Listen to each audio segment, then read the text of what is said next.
Halo Sobat Sehat semua, Assalamualaikum warahmatullahi wabarakatuh. Salam jumpa kembali dengan saya Sugito di channel Berbagi Sehat, channel edukasi dan motivasi seputar asam lambung, GERD, anxiety, psikosomatis. Berdasarkan pengalaman saya sebagai orang yang pernah mengalami gangguan asam lambung, GERD, anxiety, psikosomatis. Harapan saya khususnya kepada teman-teman yang masih dalam gangguan asam lambung, GERD, anxiety, psikosomatis, setelah menonton video ini akan dapat tersugesti dan termotivasi untuk dapat cepat sembuh. Saya bisa sembuh, insya Allah teman-teman pasti juga bisa sembuh, badai pasti berlalu. Baiklah teman-teman, pada kesempatan kali ini saya akan berbagi seputar asam lambung, GERD, anxiety, psikosomatis dengan topik terapi harian agar asam lambung semakin membaik. Baiklah teman-teman ya, sebelum saya lanjutkan, tolong yang belum subscribe channel ini, klik subscribe dan loncengnya, supaya teman-teman tidak ketinggalan konten video-video berikutnya. Dan jika suka, klik like, selalu bagikan ke sosial media teman-teman, semoga bermanfaat buat kita semua. Baik, kita lanjutkan, jadi topik kita kali ini adalah terapi harian agar asam lambung semakin membaik. Teman-teman semua perlu kita sadari bahwa penderitaan asam lambung, GERD, anxiety, psikosomatis yang disebabkan oleh multifaktor ya, baik itu faktor fisik maupun faktor psikis, dengan sensasi yang sangat beragam ya, mulai dari ujung rambut sampai dengan ujung kaki yang sering kita kenal sebagai 1001 rasa sensasi. Memang sungguh luar biasa, sungguh dahsyat, dan perlu kita tangani dengan bijak agar gangguan asam lambung, GERD, anxiety, psikosomatis dapat cepat membaik hingga sembuh total. Nah, khusus pada session kali ini ya, ini saya sharingkan dengan topik ini, yaitu terapi harian agar asam lambung semakin membaik. Ini juga sebagai jawaban ya atas pertanyaan subscriber setia yang mengeluhkan ya, Pak Kito ya, saya sudah 1 tahun lebih ya mengalami gangguan ini tetapi belum juga membaik. Bagaimana solusinya dan apa yang harus kita lakukan. Nah, maka dari itu saya sharingkan hal ini ya, mudah-mudahan bisa membantu buat teman-teman yang masih mengalami gangguan ini, mudah-mudahan menjadi semakin membaik ya, semakin baik dan akhirnya menjadi sembuh total. Nah, untuk itu maka tolong ya video ini simak sampai dengan selesai supaya tidak gagal paham. Dan alangkah baiknya jika teman-teman juga menonton ya video-video saya yang lain, karena di setiap video itu saling berhubungan, saling melengkapi ya, sehingga pemahaman kita tentang seputaran gangguan ini jauh menjadi lebih komplit ya. Nah, dengan komplitnya referensi yang kita pahami, maka akan mempermudah kita untuk berikhtiar secara holistik keluar dari jeratan gangguan asam lambung, GERD, anxiety, psikosomatis hingga sembuh total. Nah, teman-teman semua, jadi kembali kepada topik kita, yaitu tentang terapi harian ya, atau kegiatan harian ya, tetapi kita jadikan sebagai terapi ya, agar asam lambung kita menjadi semakin membaik. Nah, tentunya ketika kita masih mengalami gangguan ini, memang segala kegiatan atau aktivitas yang kita lakukan ini kita arahkan ya, atau kita niati ya, semuanya itu sebagai terapi teman-teman ya. Jadi apapun yang kita lakukan itu sebenarnya kalau kita niati ya demi katakanlah gangguan kita supaya menjadi baik, itu bisa ya, dan itu akan terbukti bahwa akhirnya kita juga menjadi semakin membaik, menjadi tambah semangat ya, ternyata ada perubahan. Ternyata memang untuk gangguan asam lambung, GERD, anxiety, psikosomatis itu caranya harus seperti itu. Jadi untuk istilahnya melepaskan gangguan ini yang namanya jiwa kita ya, istilahnya semangat kita untuk selalu berjuang itu melekat di dalam kegiatan yang kita lakukan harian itu, sehingga dengan kita melakukan harian ya kita manfaatkan sebagai terapi harian. Nah, maka dari itu ini saya berjudul terapi harian ya, agar asam lambung semakin membaik, sehingga kita melakukan aktivitas tetapi juga kita sekaligus aktivitas itu sebagai terapi. Nah, dengan seperti itu sehingga nanti fokus kita ini satu kepada proses penyembuhan, dan itu akan terjadi ketika memang pikiran kita juga berada di situ ya. Jadi pikiran kita itu tidak kemana-mana, tetapi fokus di dalam kegiatan, istilahnya kita mindfulness ya. Karena kita manfaatkan sebagai terapi, itu seperti itu.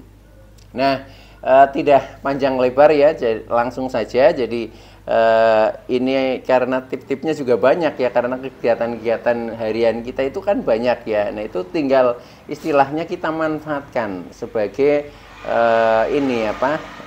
terapi kita, yaitu terapi harian. Apalagi yang ketika kita masih sensasinya itu masih sering muncul ya. Nah, ini prosesnya itu harus dilawan dengan terapi harian ya. Terapi sensasi-sensasi yang masih sering muncul ya.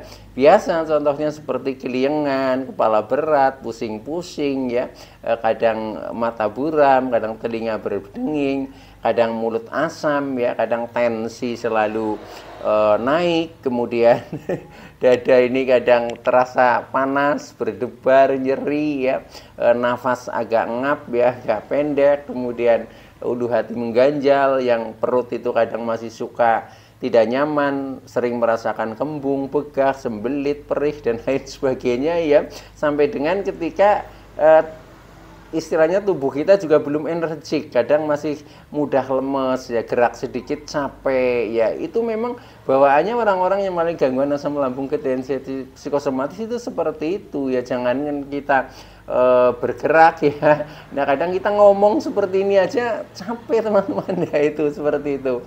Nah, apalagi kita bergerak ya. Nah, kemudian apalagi yang ketika kadang jalan saja masih sempoyongan ya, masih oleng, kemudian kaki, tangan itu rasa-rasanya dingin ya, tapi perut panas ya, itu seperti itu ya, sampai dengan pinggang juga rasanya pegel-pegel ya, seperti orang meriang ya, itu biasa. Jadi yang namanya 1001 rasa sensasi memang seperti itu, belum rasa-rasa yang bersifat mental ya, bersifat psikis. Contohnya kita belum berani bepergian jauh, kita takut untuk keluar rumah, kita takut untuk bertemu dengan banyak orang dan lain sebagainya. Itu hal-hal yang memang harus kita lawan ya, dengan melalui terapi-terapi harian seperti yang akan saya sharingkan ini teman-teman ya. Karena sensasi itu juga melekat di dalam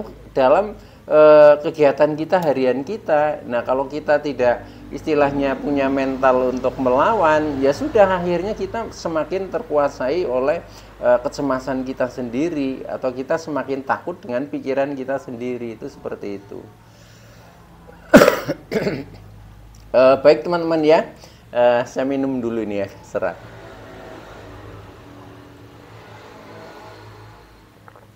Kita lanjutkan ya. Jadi beberapa terapi harian yang sekiranya bermanfaat buat kita agar gangguan asam lambung ketensi psikosomatis kita menjadi semakin baik, itu ada banyak jenis ya.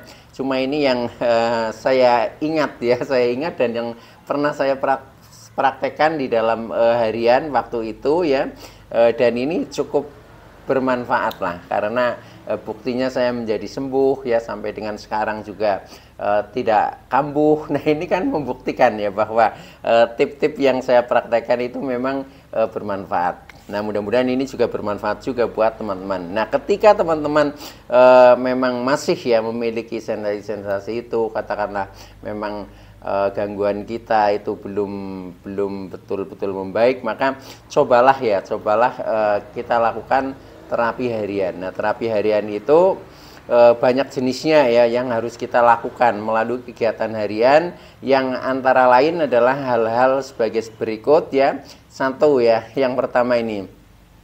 Jadi tidur cukup yang pertama ya. Jadi sebenarnya istirahat ya tentunya tidur lah ya. Jadi tidur atau istirahat yang cukup. Mengapa itu penting ya? Karena di saat kita istirahatnya cukup atau tidur cukup, ini memberikan kesempatan kepada tubuh kita untuk meregenerasi sel-sel yang telah rusak. Sehingga ketika tidur kita cukup, ya istirahat tidak cukup, maka tubuh kita menjadi segar kembali ya, karena sel-sel rusak itu sudah terbangun kembali. Nah, itulah pentingnya kita harus tidur cukup. Nah, sebaliknya ketika kita tidurnya kurang ya, akhirnya menjadi badan semakin loyo, semakin lemas, tidak bergairah dan seterusnya, kan seperti itu. Karena kadang sel-sel yang rusak itu belum sempat meregenerasi, itu seperti itu ya. Maka dari itu usahakan penuhi saja teman-teman, tidur cukup ya itu. Nah, kemudian yang kedua yaitu olahraga juga cukup ya, walaupun bentuknya mungkin olahraga ringan ya. Olahraga ringan yang dulu sering saya lakukan ya, bahkan sampai sekarang, itu jalan kaki teman-teman. Sampai dengan sekarang saya kalau apalagi sedang kegiatan di rumah ya, aktivitas di rumah ya, itu saya lebih suka jalan kaki ya, walaupun itu agak sedikit jauh tidak masalah, tetapi saya niati juga sebagai terapi kita agar kita semakin membaik, terutama gangguan asam lambung, GTNCAT, psikosomatisnya. Karena dengan olahraga ya, atau katakanlah jalan kaki ini akan memperlancar ya, contohnya sirkulasi metabolisme, pencernaan, kemudian sirkulasi oksigen ya, sirkulasi darah, semuanya menjadi lancar, membaik, sehingga tubuh terasa lebih fit, itu seperti itu ya. Nah itu, tetapi ya itu jangan berlebihan, kalau berlebihan juga kurang baik karena jadi kecapean itu seperti itu. Makanya seukuran kita lah, itu seperti itu. Nah itu biasanya kita bisa mengukur diri kita sendiri gitu. Nah itu tip yang kedua, jadi olahraga cukup, itu seperti itu. Nah kemudian tip yang ketiga ya, berjemur teman-teman. Jadi berjemur itu bisa disengaja maupun tidak disengaja ya. Jadi kalau saya seringnya seperti tidak disengaja karena melekat di dalam kegiatan harian. Jadi kegiatan harian ketika misalkan saya sedang berada di sekitar rumah ya, ya sudah, kita melakukan kegiatan apa yang kita lakukan, contohnya berkebun ya, tetapi kita ambil posisi yang kira-kira terkena terik matahari. Nah itu kan sama saja sudah berjemur. Nah itu karena ini memang saya sebut sebagai terapi harian, jadi setiap hal itu melekat terhadap kegiatan kita harian, seperti itu. Contohnya kita mungkin pergi ke sawah, nah ya sudah, manfaatkan ya, mungkin pergi ke pantai ya, itu juga boleh sih, seperti itu ya. Jadi cuma tujuan kita sebenarnya berjemur, cuma melekat di dalam kegiatan apa yang akan kita lakukan. Karena dengan berjemur ini juga manfaatnya luar biasa ya. Selain kita menambah vitamin D ya yang bermanfaat bagi tubuh kita, kita akan mendapatkan energi positif juga ya dari sinar matahari, yaitu akhirnya tubuh kita menjadi lebih hangat ya, contohnya menjadi mudah berkeringat ya. Kadang kan ada fase-fase yang waktu itu saya pernah mengalami susah berkeringat ya, walaupun sudah berjemur saja kadang keringat nggak keluar-keluar. Kita sudah mencoba olahraga ringan juga nggak keluar-keluar. Nah ketika seperti itu kurang bagus teman-teman ya. Maka dengan berjemur itu biasanya keringat juga menjadi keluar. Nah ketika keringat itu sering berkeluar, nah akhirnya juga akan menyegarkan tubuh kita ya, karena bersama keringat kan toksin-toksin dalam tubuh itu juga terbuang, itu seperti itu ya. Tuh. Nah itu yang ketiga. Nah kemudian yang keempat, usahakan kita keluar rumah ya. Jadi kan ada fase-fase yang kita itu sukanya itu hanya tiduran, hanya duduk-duduk, hanya berdiam diri di dalam rumah, kan seperti itu. Nah ini harus dilepaskan. Jadi kita berusaha keluar rumah. Jadi manfaatnya dengan keluar rumah, kita berusaha bersahabat dengan alam ya. Dengan bersahabat dengan alam ya, apalagi kita itu nyekar ya, itu kan grounding ya. Grounding, jadi kita berusaha menginjak tanah ya, menginjak kalau nggak tanah ya mungkin rumput atau pasir ya, berusaha kita grounding ya, grounding ke bumi lah. Itu manfaatnya juga sangat luar biasa ya. Nah itu makanya kita harus istilahnya keluar rumah dan bersahabat dengan alam ya, untuk mendapatkan energi-energi baru, contohnya oksigen yang segar ya, itu kan kita dapatkan dari alam langsung ketika kita mendekat ke tumbuh-tumbuhan ya, ketika kita jalan-jalan mungkin di kebun kan seperti itu ya itu. Nah jadi pokoknya intinya keluar rumah lah, udah seperti itu saja. Nanti tahu-tahu tubuh kita menjadi segar ya, termasuk ketika kita masih anxiety dan psikosomatisnya masih tinggi, ini juga akan terkikis ya, karena dengan kita sering keluar rumah ini otomatis menambah keberanian kita ya, yang dimana ketika kita di rumah kecemasan kita itu semakin menjadi ya, tetapi kalau keluar rumah itu menjadi seperti menghilang teman-teman ya. Nah itu coba praktekkan saja. Nah itu yang keempat. Nah kemudian yang kelima tentang ini sikap atau postur tubuh ya, itu usahakan jangan terlalu sering duduk teman-teman, itu kurang menguntungkan buat kita-kita yang mengalami gangguan asam lambung GERD terutama ya. Itu ketika kita duduk itu lebih mudah terkena GERD ya, apalagi duduknya membungkuk. Nah seperti ini misalkan ya, biasanya kan tanpa sadar kita seringnya membungkuk seperti ini. Nah kalau duduk ya harus tegak seperti ini. Nah akan lebih bagusnya lagi kita pokoknya sering berdiri ya dibandingkan duduk. Nah berdiri itu kan biasanya paling mudah dengan sambil aktivitas, mungkin sambil jalan-jalan, mungkin sambil melihat-lihat lingkungan sekitar. Itu kan kita lebih banyak berdiri. Jadi pokoknya usahakan itu jangan terlalu banyak duduk teman-teman. Itu yang saya alami. Nah dengan seperti itu jauh kita menjadi lebih segar. Jadi usahakan postur tubuh itu tegap lah itu. Nah untuk tegap paling mudah kan ketika kita sedang berdiri, itu seperti itu. Nah itu yang kelima. Kemudian yang keenam, usahakan jangan begadang. Jangan begadang ini ya, seperti lagunya Rhoma Irama ini. Nah jangan begadang artinya kalau kita sering begadang ya, dalam artian terutama malam ya, malam nggak tidur-tidur, mungkin karena kita melihat televisi, mungkin karena kita masih bermain dengan sosial media. Nah itu kan menjadikan tidurnya kita kurang ya, tidurnya kita kurang dan akhirnya tubuh kita ya menjadi kurang fit. Nah itu seperti itu. Maka usahakan kita tepati katakanlah jam-jam istirahat. Jadi usahakan pokoknya jangan begadang lah, seperti itu intinya begitu. Nah kemudian yang ketujuh ya, yang ketujuh agar kita menjadi semakin membaik yaitu termasuk jangan kebanyakan main sosmed ya, contohnya HP ya atau mungkin laptop ya. Main sosmed itu secukupnya saja dan yang berhubungan dengan kita, yang penting-penting saja, itu seperti itu. Karena kalau terlalu lama kebanyakan main HP ya sama, itu akan melelahkan. Bahkan tidak hanya melelahkan secara fisik, tapi juga secara psikis ya, secara mental. Itu juga akan lelah, itu seperti itu. Nah, itu yang ketujuh. Kemudian yang kedelapan yaitu mengurangi ini hubungan dengan sosial media ya.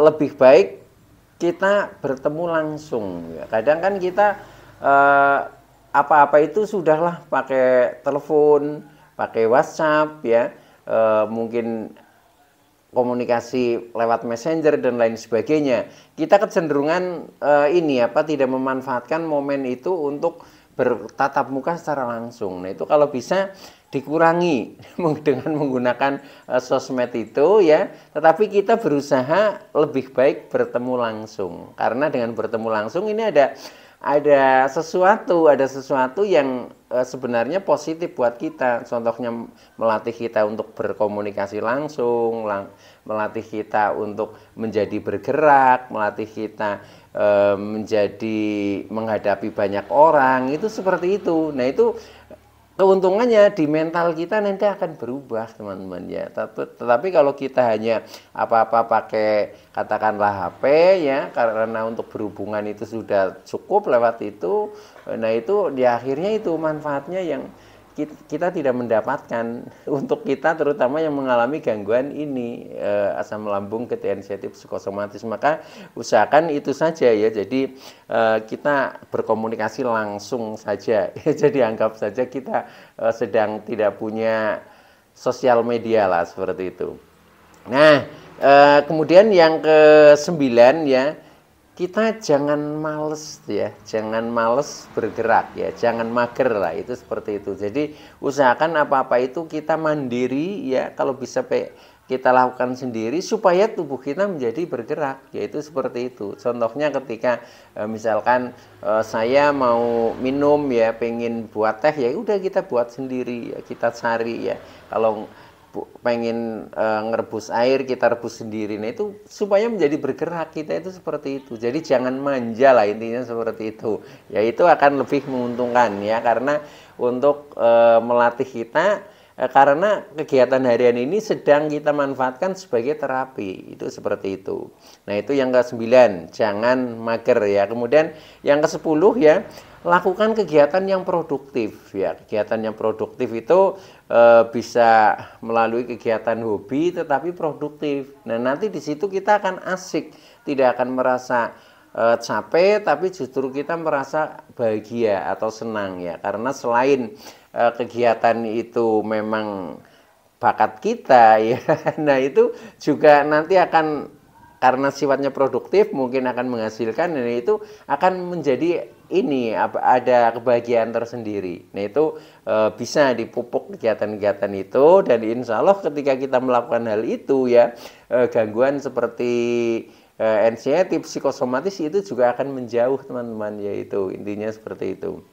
Nah itu yang ke-10 ya. Kemudian 11 ya, lakukan kegiatan hobi yang menyenangkan. Jadi salurkan hobi kita. Itu juga diberi porsi maksudnya ya, walaupun mungkin tidak tiap hari tapi berapa hari sekali. Nah kita salurkan, misalkan yang hobinya bernyanyi, berkaraoke ya lakukanlah seperti itu. Yang hobinya mungkin mancing ya udah aja mancing aja, yang olahraga aja, yang hobi masak aja, seperti itu. Pokoknya ikuti kata hati kita agar kita menjadi semakin bahagia. Itu insya Allah nanti gangguan-gangguan seperti asam lambung, gejala sensitif psikosomatis juga menjadi semakin membaik karena kita merasa asik ya, merasa bahagia. Nah disitulah itu akan membawa perubahan terhadap diri kita. Nah kemudian yang berikutnya ya, yang 12 itu lakukan meditasi ya, meditasi atau mendekatkan diri lah.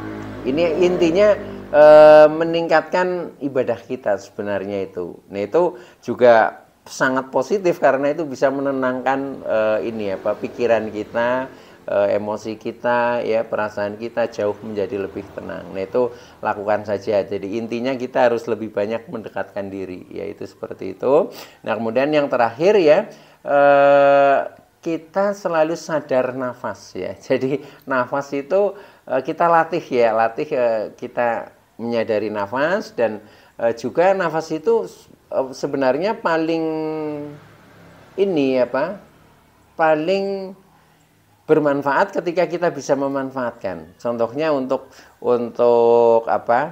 melawan sensasi-sensasi ya, untuk istilahnya kita membangun semangat diri ya dari dalam, itu paling mudah itu dari nafas ya, itu seperti itu. Karena nafas ini kalau disadari ya, energi ilahiyah itu masuknya itu memang lewat nafas, itu seperti itu. Dan nanti teman-teman pasti akan bisa merasakan ketika awalnya kita pokoknya rajin latihan pernafasan lah, seperti itu saja. Nanti setelah itu akan merasakan manfaat-manfaatnya. Tetapi kalau baru katakanlah istilahnya menyadari sekali, 2 kali, latihan hanya sekali, ya kadang malah tambah pusing ya, belum ada apa-apanya. Nah makanya hal ini yang bersifat harian itu jadikanlah pembiasaan. Nah akhirnya kita nanti akan bisa merasakan manfaat-manfaat yang lebih baik, dan akhirnya tahu-tahu ya penderitaan kita tentang asam lambung, gejala sensitif psikosomatis tiba-tiba menjadi sembuh atau menjadi membaik. Nah, itu di situ.